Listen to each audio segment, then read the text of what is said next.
ರಾಮೋತ್ಸವದ ಪ್ರಯುಕ್ತ ಪುತ್ತೂರು ಮಹತೋಬಾರ ಶ್ರೀ ಮಹಾಲಿಂಗೇಶ್ವರ ದೇವಸ್ಥಾನಕ್ಕೆ ಆಗಮಿಸಿದ ಭಕ್ತಿ ರಥಯಾತ್ರೆಯನ್ನು ದೇವಳದ ವ್ಯವಸ್ಥಾಪನಾ ಸಮಿತಿಯಿಂದ ಸ್ವಾಗತಿಸಲಾಯಿತು.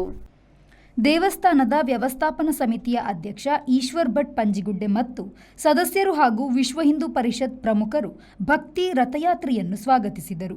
ದೇವಳದ ಪ್ರಧಾನ ಅರ್ಚಕ ವೇದಮೂರ್ತಿ ವಸಂತ ಕೆದಿಲಾಯ ಅವರು ಭಕ್ತಿ ರಥಕ್ಕೆ ಪೂಜೆಯನ್ನು ಸಲ್ಲಿಸಿದರು. ಇದೇ ಸಂದರ್ಭದಲ್ಲಿ ಪೇಜಾವರ ಶ್ರೀಗಳ ಸಹೋದರರಾಗಿರುವ ಭಕ್ತಿ ರಥಯಾತ್ರೆಯ ಸಂಚಲನಾ ಸಮಿತಿಯ ಸದಸ್ಯ ವಿ ಶಶಾಂಕ ಭಟ್, ದೇವಳದ ವ್ಯವಸ್ಥಾಪನಾ ಸಮಿತಿಯ ಅಧ್ಯಕ್ಷ ಈಶ್ವರ್ ಭಟ್ ಪಂಜಿಗುಡ್ಡೆ, ದೇವಳದ ವ್ಯವಸ್ಥಾಪನಾ ಸಮಿತಿಯ ಸದಸ್ಯರಾದ ಈಶ್ವರ್ ಬಡೇಕರ್, ದಿನೇಶ್ ಪಿವಿ, ವಿನಯ ಸುವರ್ಣ, ಮಾಜಿ ಅಧ್ಯಕ್ಷ ಕೇಶವ ಪ್ರಸಾದ್ ಮುಳಿಯ, ವಿಶ್ವ ಹಿಂದೂ ಪರಿಷತ್ ಕರ್ನಾಟಕ ದಕ್ಷಿಣ ಪ್ರಾಂತ ಉಪಾಧ್ಯಕ್ಷ ಯು ಪೂವಪ್ಪ ಮತ್ತಿತರರು ಉಪಸ್ಥಿತರಿದ್ದರು. ಅನೀಶ್ ವಿ4 ನ್ಯೂಸ್ ಪುತ್ತೂರು.